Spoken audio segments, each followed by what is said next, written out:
Okay, I'm trying to adjust the opening width. It says hold the button for 20 seconds.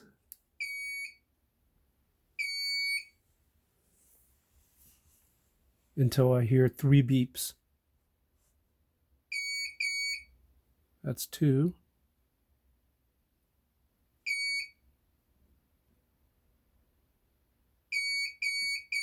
Okay, there's 3 beep. Now I let go.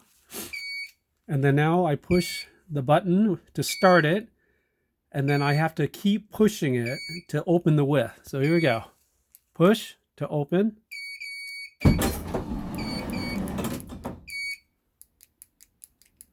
But it doesn't open it.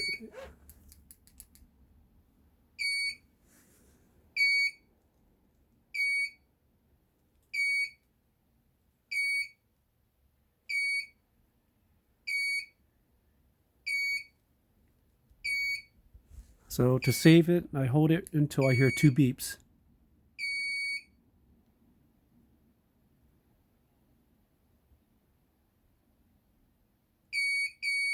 Now let go.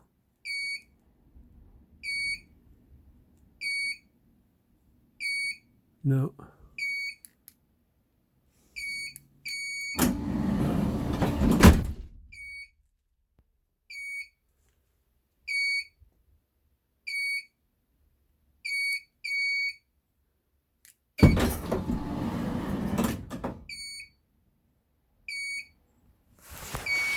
Wow, better.